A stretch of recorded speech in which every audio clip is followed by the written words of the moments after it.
திருச்சிற்றம்பலம். திருவெம்பாவையினுடைய 4வது பாடலை நாம் சிந்திப்போம். ஒன்னித் திலநகையாய் இன்னும் புலர்ந்தின்றோ வண்ணக் கிளிமொழியார் எல்லாரும் வந்தாரோ எண்ணிக்கொடு உள்ளவா சொல்லுகோம் அவ்வளவும் கண்ணை துயின்று அவமே காலத்தை போக்காதே விண்ணுக்கு ஒரு மருந்தை வேத விழுப்பொருளை கண்ணுக்கு இனியானை பாடி கசிந்துள்ளம் உள்னுக்கு நின்றுருக யாமாட்டோம் நீயே வந்து எண்ணி குறையில் துயிலேலோ ரெம்பாவாய்.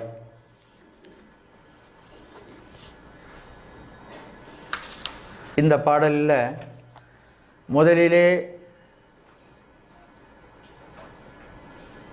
விழித்து எழுந்து மற்ற பெண்களையும் அழைத்து கொண்டு அடுத்த பெண்ணினுடைய வாசற்படியிலே வந்து நிற்கின்ற கூட்டம், அதுதான் பேசுது.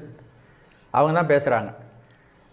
அந்த உள்ளே இருக்கிற பெண்ணை பார்த்து உள் நித்தில நகையாய், உன்னித்தில நகையாயின்னு உங்கள் புத்தகத்தில் இதில் பாட்டில் இருக்கும். அதை பிரிக்கணும். ஒளி பொருந்திய ஒள் நித்தில நகையாய். ஒளி பொருந்திய நித்திலம்னா முத்து. நித்திலம் ஒளி பொருந்திய முத்தை போன்று சிரிக்கக்கூடிய, முத்து எப்படி பளிச்சுன்னு இருக்குமோ அதே போல் சிரிக்கக்கூடிய பெண்.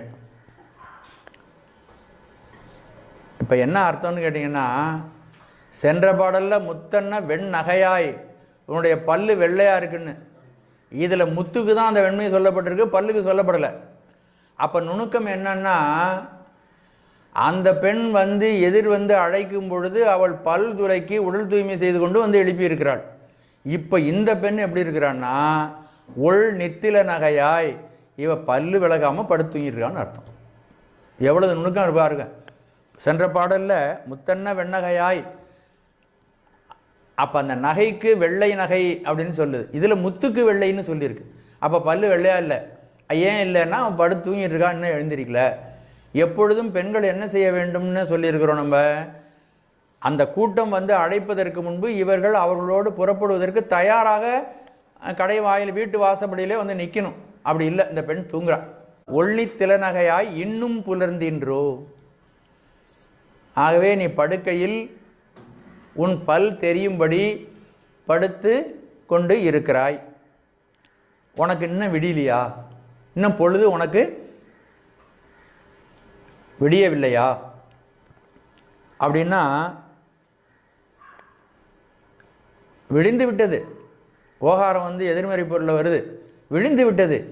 ஆனால் அதை நீ உணரவில்லைங்கிறது அங்கே குறிப்பு. உணரவில்லை அப்படின்னு சொல்கிறான். இப்போது இன்னும் பொழுது விடியலையா உனக்கு அப்படின்னு கேட்ட உடனே அந்த பெண், உள்ளிருக்கின்ற பெண் பேச ஆரம்பிக்கிறாள்.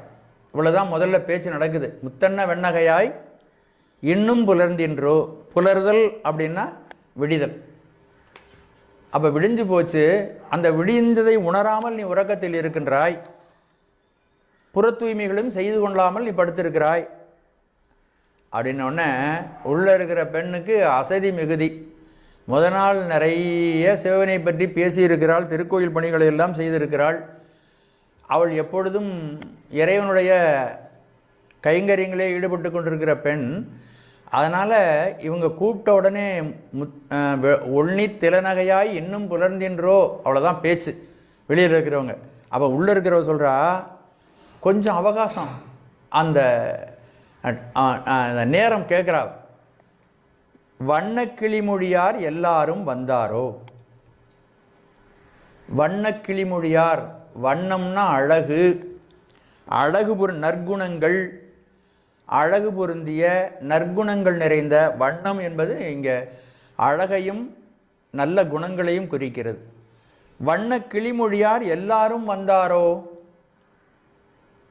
அழகு பொருந்திய நற்குணங்கள் நிரம்பிய கிளியை போன்று மொழியை பேசக்கூடிய எல்லாரும் வந்து விட்டார்களா அப்படின்னு கேட்குறார்.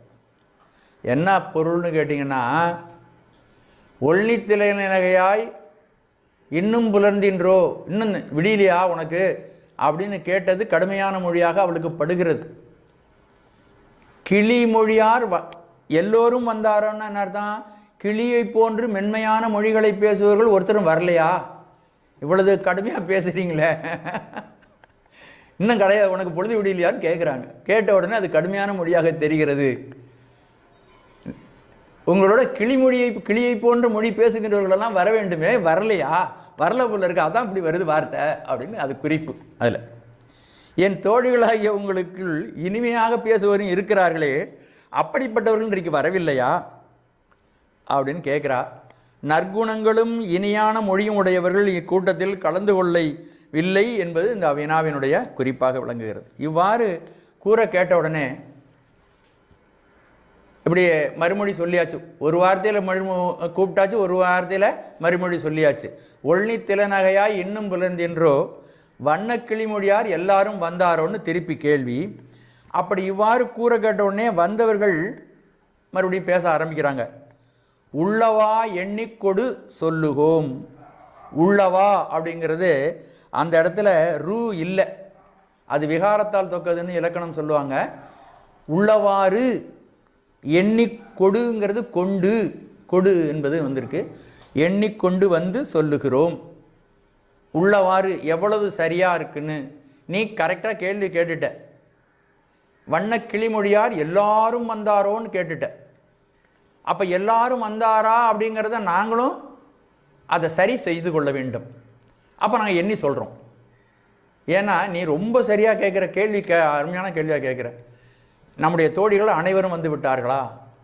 ஸ்டாட்டிஸ்டிக்ஸ், அதாவது புள்ளி வரப்படி கேட்குறா. அப்போ புள்ளி வரப்படி பதில் சொல்லணும்ல, அப்போ எண்ணி தானே சொல்லணும்.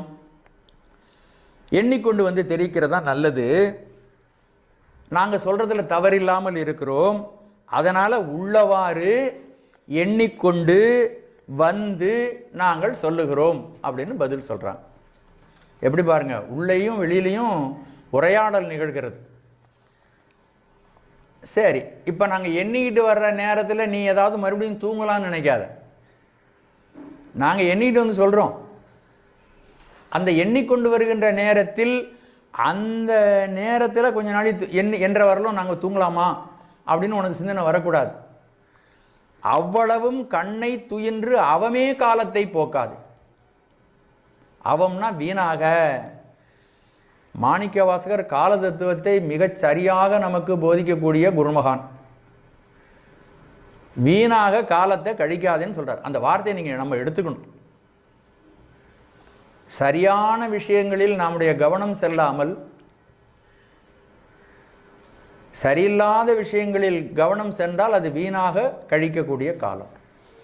கண்ணை துயின்று நாங்கள் கணக்கிட்டு சொல்லுகின்ற அந்த நேரத்தில் உன்னுடைய கண்களை துயிலச் செய்து, அது சும்மா இருக்கிறேன்னு இப்போ முடிச்சுக்கிட்டு இருக்கிறேன்னு நாங்கள் கூப்பிட்டோன்னு முடிச்சுக்கிட்ட, இப்போ கண்ணை துயில வைக்க போகிறாய். துயில வைத்து இந்த இறைவனுடைய புகழை பாடுவதற்குரிய காலத்தை வீணாக கழிக்காமல் கண்ணை துயின்று அவமே காலத்தை போக்கக்கூடாது.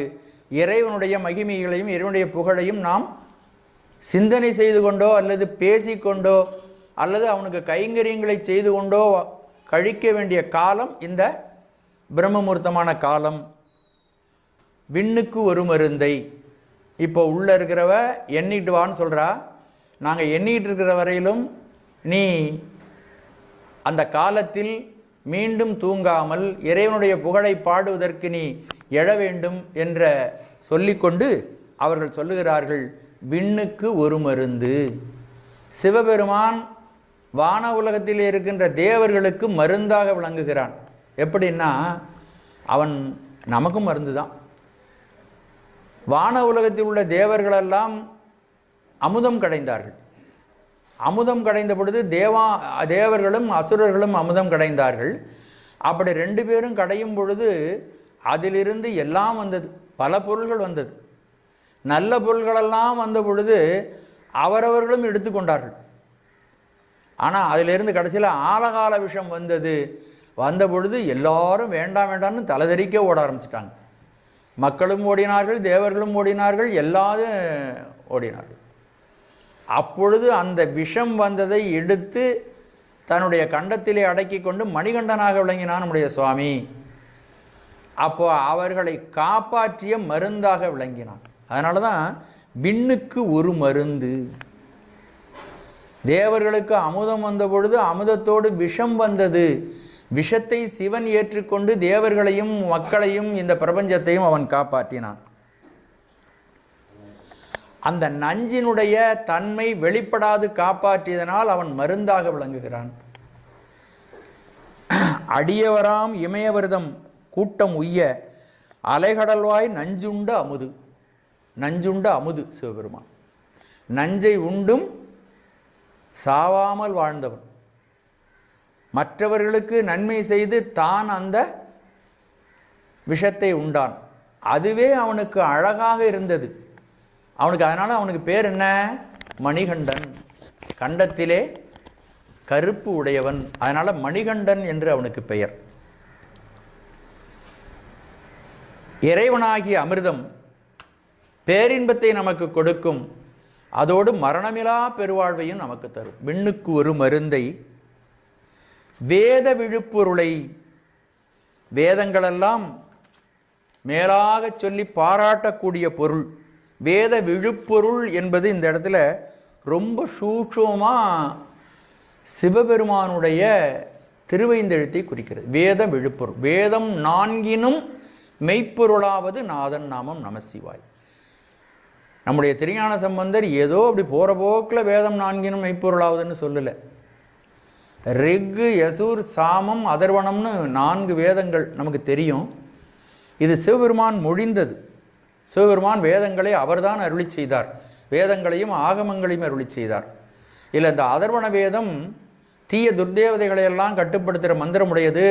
அதனால் பெரியவர்கள் ரிக்கு, யசூர், சாமம் 3 வேதங்களையும் முதன்மையாக கொள்வார்கள். அதில் இந்த 3 நடுவில் இருக்கிறது யசூர் வேதம்.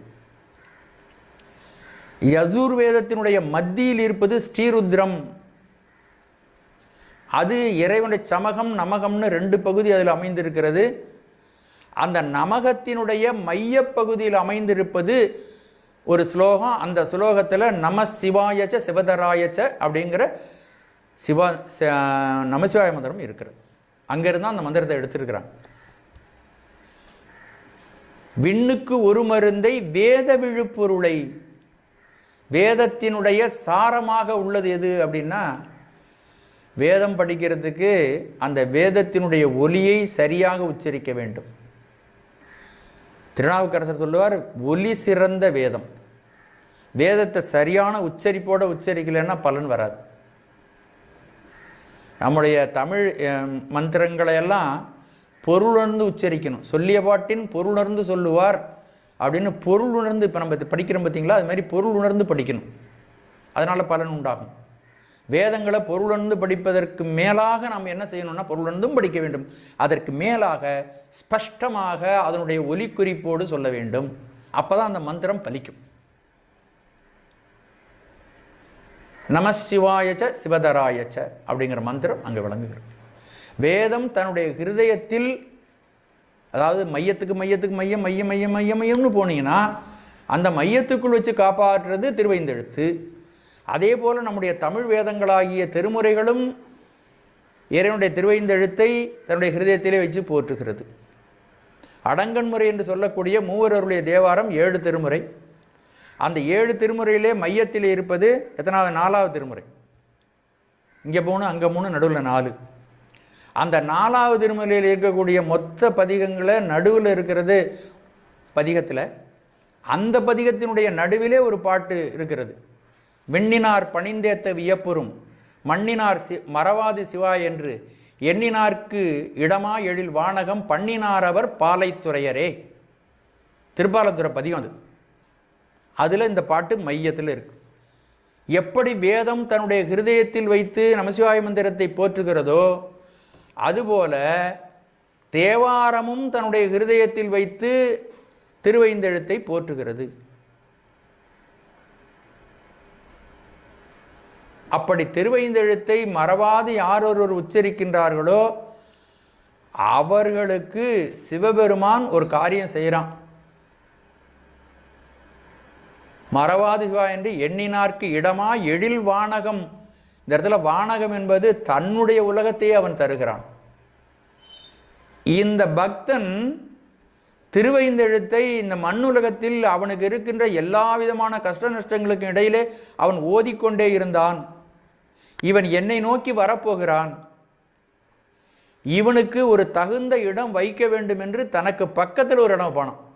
எண்ணினார்க்கு இடமா எழில் வானகம் பண்ணினார் அவர் பாலைத்துறையரை. அப்ப நினைச்சு பாருங்க, சிவபெருமானே எழுந்தருளி நமக்கு ஒரு இடம் போட்டு வைக்கக்கூடிய பேரு நமக்கு எப்போ கிடைக்கணும்னா, அந்த திருவைந்தெழுத்தை நாம் ஓயாது சொல்லி கொண்டிருக்கும் பொழுது அந்த திருவைந்தெழுத்து நமக்கு ஓடிக்கொண்டே இருக்க வேண்டும். நம்முடைய மனதினுடைய ஒரு பகுதியை உச்சரிக்கணும். பெற்றதாயனை மக மறந்தாலும், பிள்ளையை பெறும் தாய் மறந்தாலும், உற்ற தேகத்தை உயிர் மறந்தாலும், உடலை மேவிய உயிர் மறந்தாலும், கற்ற நெஞ்சகம் கலை மறந்தாலும், கண்கள் நின்று இமைப்பது மறந்தாலும், நற்றவத்தவர் உள்ளிருந்து ஓங்கும் நமசிவாயத்தை நான் மறவேனே. பவன் எனும் நாமம் பன்னால் பிடித்து பன்னால் அழைத்தால், பவன் எனும் நாமம் பிடித்து பன்னால் அழைத்தால் இவன் என்னை அழைப்பொழியான் என்று எதிர்ப்படுமே. பல நாளைக்கு சிவபெருமானே சிவபெருமானே சிவனே சிவனே அப்படின்னு சொன்னால் சிவபெருமான் என்னை அழைக்காமல் விடமாட்டான் போல இருக்கே அப்படின்னு எதிர்க்க வந்து நிற்பாராம். அதைத்தான் இங்கே வேத விழுப்பொருள் மறையாகங்களின் சிறந்த பொருளாக விளங்குகின்ற நமசிவாய மந்திரமாக விளங்குகிறான். இந்த பெண் அவள் எண்ணிக்கொண்டு வந்து சொல்ல, இப்போ நம்ம இந்த பாட்டில் இருக்கோம், எண்ணிக்கொண்டு வந்து சொல்லு அப்படின்னு சொல்கிறான். எண்ணிக்கொண்டு வந்து சொல்லு அப்படின்ன உடனே இப்போ எண்ணவும் ஆரம்பிக்கிறான். நான் எண்ணி சொல்கிறேன், சரியாக எண்ணி சொல்கிறேன் அப்படின்னு சொல்கிறான். அப்படி சொல்லும் பொழுது அவளுக்கு வேறொரு நினைவு வருகிறது. இந்த பிரம்மமூர்த்தமாகிய அத்புதமான புனிதமான இந்த காலத்தில் எண்ணிட்டு இருக்கிறதா வேலை? காலையில் எழுந்திரிச்சு உட்காந்தோடனே செல்லை பார்த்து ஊர் உலகத்தில் என்ன நடக்கிறதுன்னு பார்க்குறதா வேலை? பிரம்மமூர்த்தத்தில் அது வேலை இல்லை. அப்பொழுது இறைவனுடைய பெருமைகளையும் புகழ்களையும் அவனுடைய அருளிப்பாடுகளையும் ஜபம் பண்ணுறதுக்கும் நம்முடைய தியானம் பண்ணுறதுக்கும் நம்முடைய நேரத்தை நாம் செய்ய வேண்டும். விண்ணுக்கு ஒரு மருந்தை வேத விழுப்பொருளை அதோடு கூட கண்ணுக்கு இனியானை. சிவபெருமான் காண்பவருடைய கண்ணுக்கு இனிமையானவன். அவனுடைய ரூபம் பார்க்க பார்க்க பார்க்க மீண்டும் பார்க்க வேண்டும் என்று அருள் தோற்றமுடையது. அண்ணாமலையான பாருங்க, அந்த படத்தில் பார்த்தா கூட மீண்டும் ஒரு தடவை அவனை பார்க்கணும். எப்போ போகலாம்? எவ்வளோதோ கஷ்டம் இருக்கும். நடந்து போகிறது 14-15 கிலோமீட்டர் நடந்து போகிறதுங்கிறது ஒரு சாதாரணமாக சிரமமான ஒரு காரியம். ஆனால் பக்தர்கள் மீண்டும் மீண்டும் அவனுடைய அந்த கிரிவலம் வருவதற்கு அவ்வளவு ஆசைப்படுகிறார்கள். அவனுடைய வடிவத்தை மீண்டும் மீண்டும் பார்ப்பதற்கு ஆசைப்படுகிறார்கள். அவன் திருவுடையவன். திரு என்றால் காண்பாரை மீண்டும் மீண்டும் ஈர்க்கக்கூடிய அழகு. திரு அண்ணாமலை. கண்ணுக்கு இனியானை. விண்ணுக்கு ஒரு மருந்தாக இருக்கிறான், வேத விழுப்பொருளாக இருக்கிறான், கண்ணுக்கு இனியவனாக இருக்கிறான். அவனை எப்படி காணலாம் அப்படின்னா அபரஞானமாகிய சாஸ்திரத்தின் மூலம் காணலாம். இறைவனை காணுவதற்கு சாத்திரங்கள் நமக்கு உதவுகின்றன. சாத்திரங்களின் வழியாக அதில் உள்ள செய்திகளை எல்லாம் அறிந்து அவனை காணலாம். அந்த சாஸ்திரங்களை கற்று பரஞானத்தை அடைந்து அனுபவ அறிவாலும் அவனை அடையலாம். முதல்ல அறிவு அளவிலே அவனை உணர்தல். இந்த மாதிரி உயர்ந்த தோத்திர சாத்திர நூல்களை படித்து அவனை பற்றி தெரிந்து கொள்ளுதல், அப்படி பார்க்கலாம் அவனை. மாணிக்க வாசகர் நமக்கு சிவனை காட்டுகிறார், உணர்வுபூர்வமாக காட்டுகிறார், அப்படி காணலாம். இதை நாம் மீண்டும் மீண்டும் உணர்ந்து உணர்ந்து உணர்ந்து இறைவனுடைய அந்த வடிவத்தை அகத்திலே காணலாம். பரஞானத்தினாலும் காணலாம், அனுபவ ஞானத்தினாலும். இந்த கண் என்பது கண்ணுக்கு இனியானை. அது அகக்கண்ணாலும் பார்க்கலாம், புறக்கண்ணாலும் பார்க்கலாம். புறக்கண்ணால் பார்ப்பதை விட அகக்கண்ணால் காண்பது இன்னும் சிறந்தது. முகத்தில் கண்கொண்டு காண்கின்ற மூடர்கள் அகத்தில் கண்கொண்டு காண்பதே ஆனந்தம். மகட்கு தாய் தன் மணாளனோடு ஆடிய சுகத்தை சொல்லனில் சொல்லுமாறு எங்கனே. ஆகவே அகத்தில் கண்கொண்டு புறத்திலும் காணலாம், அகத்திலும் காணலாம், எல்லாமே ஆனந்தம்தான். இறைவனை, அவனுடைய திருவடிவத்தை, அவன் அருள் திருமேனிகளை நாம் ஒவ்வொரு கோயிலிலும் சென்று பார்க்கும் பொழுது அது நமக்கு கண்ணுக்கு இனியானை, கண் குளிர அப்படின்லாம் சொல்கிறோம் இல்லையா? அவன் யாரொருவர் அன்பாலே அவனை நினைகிறார்களோ அவருடைய உள்ள கமலத்தில் அவன் எழுந்தருளுவான். நிறைந்த நினைத்த வடிவத்துக்கு எழுந்தருளுவான். நான் என்ன வடிவத்தில் அவனை வரணும்னு நினைக்கிறேனோ அந்த வடிவத்தில் வருவான். அவ்வளவு எளிமையானவன். வேண்டுவார்க்கு வேண்டுவதே ஈவான் கண்டாய். மேலும் அவன் தன்னுடைய அருள் காரணமாக ஞானாசிரியனாக எழுந்து வந்து அருள் உபதேசம் செய்வான். விண்ணுக்கொரு மருந்தை வேத விழுப்பொருளை கண்ணுக்கு இனியானை. அகக்கண்ணில் பார்த்தாலும் இனியவன், புறக்கண்ணில் பார்த்தாலும் அவன் இனியவன், இனிமைக்கு இனிமை அவன். அதனால தான் அடியவர்கள் என்ன சொல்லுகிறார்கள், உன்னுடைய வடிவத்தை பார்ப்பதென்றால் மீண்டும் எனக்கு பிறவி வரட்டும். மனித பிறவியும் வேண்டுவது இந்த மாநிலத்தை. அவனுடைய அழகான வடிவம் அவ்வளவு கவர்ச்சிகரமானது, நம்மை ஈர்க்கக்கூடியது. வேறொன்றையும் நினைக்காது உன்னுடைய வடிவத்தையே பார்க்க ஒரு வாய்ப்பு கிடைக்குமானால் மனித பிறவியும் எனக்கு வேண்டியதே என்று இறைவனையே நேராக தரிசித்த திருநாவுக்கரசர் பெருமான் சொல்லி அருள்கிறார்கள். விண்ணுக்கொரு மருந்தை வேத விழுப்பொருளை கண்ணுக்கு இனியானை பாடி அவனை என்ன பண்ணணும்? புகழ்ந்து பாட வேண்டும். அவனை பாடுவதற்கு ஏராளமான விஷயங்கள் இருக்கின்றன. அவனை புகழ்ந்து பாட வேண்டும். அப்படி புகழ்ந்து பாடும் பொழுது பாடி பாடி அவனுடைய வடிவத்தையே நாம் ஆழ்ந்து நினைக்கும் பொழுது உள்ளம் நின்று போய்விடும்.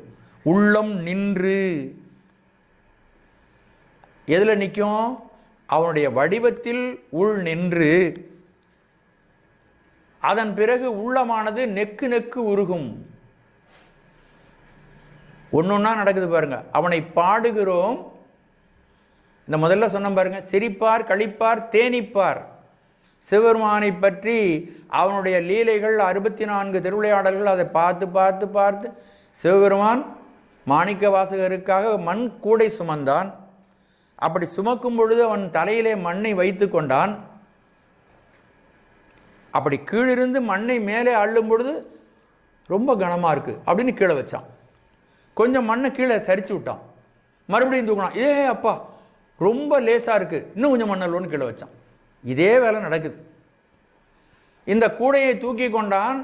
அப்படி அசைந்து அசைந்து எல்லோரும் இவனை காணும்படியாக இவன் திருவிளையாடல் செய்து கொண்டே நடந்தான். நடந்தவன் என்ன செஞ்சான்? கூடையை ஆற்றுல போடுறேன்னு அந்த கூடையும் இவனும் சேர்ந்து குதிச்சான் தண்ணிக்குள்ள குதிச்சு கூடையை எடுக்க முடியாதவனைப் போல 1000 அண்டங்களை தன்னுடைய அருளி செயல்களினாலே ஓடி விளையாடக்கூடிய சிவபெருமான் ஒரு கூடை கைக்கு அவனுக்கு கிடைக்கலையா, இவன் தாளம் போடுறான் தண்ணிக்குள்ள. அப்புறம் மெதுவாக அந்த கூடையை எடுத்துக்கிட்டு வர்றான். இதுக்குள்ள அரை நாள் போயிடுச்சு. இவ்வளவு வேலை பார்த்தானா அந்த மரத்துக்கடியில் படுத்துங்கிறான். சிரிப்பார், களிப்பார், தேனிப்பார். இறைவனுடைய அந்த அருட்செயல்களை எல்லாம் பார்த்த உடனே மகிழ்ச்சி மிகுதியினாலே அப்படியே இறைவனுடைய நிலையிலே அவர்கள் அப்படியே நின்று தேனிப்பார்னு தியானம் செய்ய ஆரம்பித்து விடுவார்கள். மறுபடியும் தியானத்திலிருந்து வெளிவருவாங்க. திரண்டும் திருவார்த்தை விரிப்பார், கேட்பார், மெச்சுவார். கூட்டம் கூட்டமா 4 பேரா 5 பேரா 4 பேரா 3 பேரா சேர்ந்து உட்கார்ந்து அவனுடைய அருளி செயல்களை எல்லாம் பேசி கொண்டிருப்பார்கள். அப்படி பேசினதுக்கு பிறகு அடுத்த ரெஸ்ட் என்னன்னா தனித்தனியாக உட்காந்து தியானம் பண்ணுவார், இது ஜபம் பண்ணுவார். வெவ்வேறு இருந்தும் திருநாமம் தரிப்பார். அப்படி பாடுவதனாலே அவனுடைய மகிமைகளில் உள்ளம் ஈடுபட்டு அவனுடைய அருள் வடிவத்திலே மனம் நின்று உள்ளம் நின்று அப்படி நின்ற உடனே அவன் செய்கின்ற உதவிகளை எல்லாம் நினைக்க நினைக்க உள்ளமானது நெக்கு நெக்கு கசிந்து உருகுகிறது. பாருங்க, விண்ணுக்கொரு மருந்தை வேத விழுப்பொருளை கண்ணுக்கினியானை பாடி உள் நின்று உள் நெக்கு கசிந்துருக. அப்படி புகழ்ந்த பாடல்களை கசிந்துருகும்படியாக பாடுகிறார்கள். அந்த கண்ணுக்கு இனியவன் அப்படிங்கிறதுனால பரஞானத்தினால் நாம் பெறக்கூடிய அந்த பொருளை கசிந்து நம்முடைய மனக்கண்ணிலே பார்த்து கசிந்து உள்ளம் நெகிழ்ந்து உருக வேண்டும். உள்ளம் புறச்செயல்களை பற்றாமல் அகத்திலே பற்றி நிற்கின்ற, அரகத்திலே விளங்குகின்ற அந்த இறைவனை பற்றி நின்று உள்ளத்திலே கசிவு ஏற்பட்டு நெகிழ்ந்து கசிந்து உருக வேண்டும் என்று அந்த அடியார்கள் சொல்லுகிறார்கள். விண்ணுக்கு ஒரு மருந்தை வேத விழுப்பொருளை கண்ணுக்கினியானை பாடி கசிந்து உள் நெக்கு நின்று உருக. அப்படி இவ்வளதும் நாங்கள் எண்ணிட்டு வந்து சொல்கிறோம்னு சொல்லிட்டு இப்படி இறைவனை பற்றிய புகழ்மொழிகளை சொல்லி கொண்டிருக்கிறார்கள். அப்படி சொல்லி கொண்டு இருக்கும் பொழுது அந்த இடைவெளியில் அவள் தூங்கிட்டு இருக்கான் உள்ள.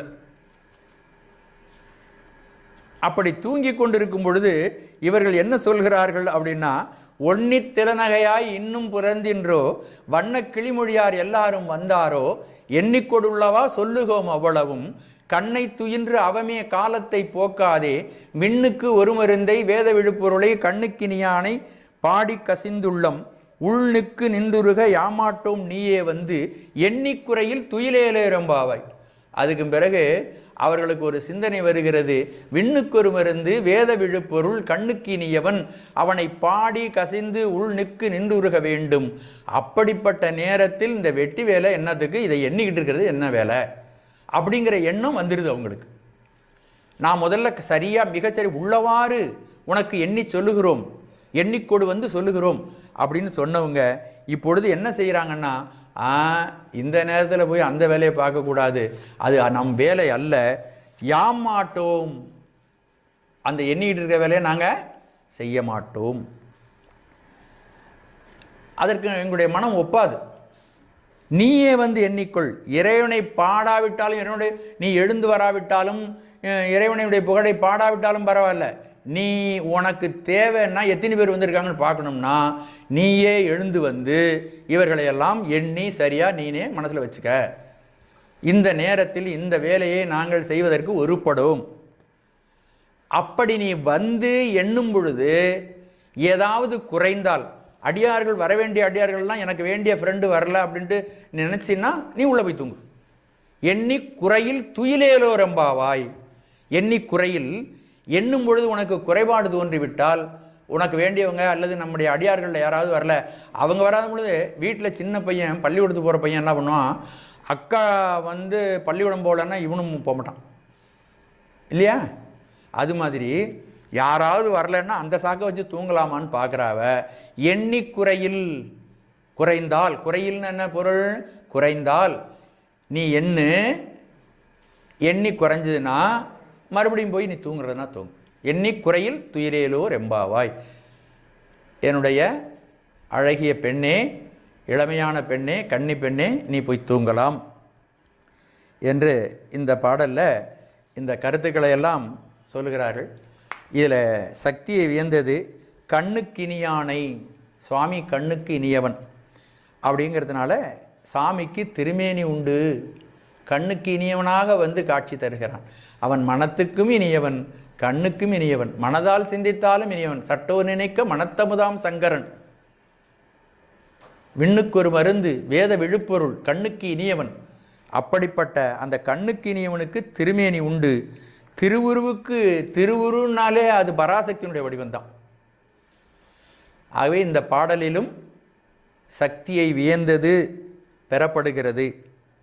அதுக்கு சான்று என்னன்னா, காயமோ மாயை அன்று.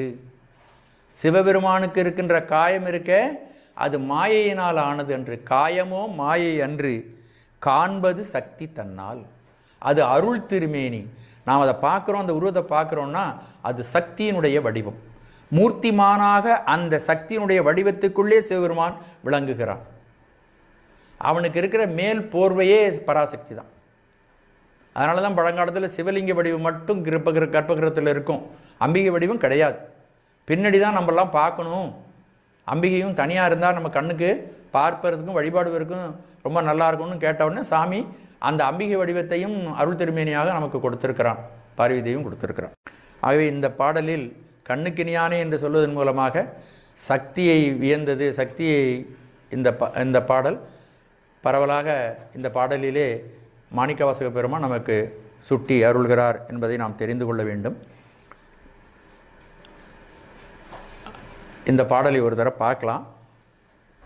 ஒன்னி திலநகையாய், ஒள் நித்தில நகையாய்னு பிரிச்சுக்கணும். ஒள்னி திலநகையாய் இன்னும் புலர்ந்தின்றோ வண்ண கிளிமொழியார் எல்லாரும் வந்தாரோ எண்ணிக்கொடுள்ளவா சொல்லுகோம் அவ்வளவும் கண்ணை துயின்று அவமே காலத்தை போக்காதே விண்ணுக்கு ஒரு மருந்தை வேத விழுப்பொருளை கண்ணுக்கினியானை பாடி கசிந்து உள்ளம் உள் நெக்கு நின்றுருக யாமாட்டோம் நீயே வந்து எண்ணிக் குறையில் துயிலேலோர் எம்பாவாய். திருச்சிற்றம்பலம்.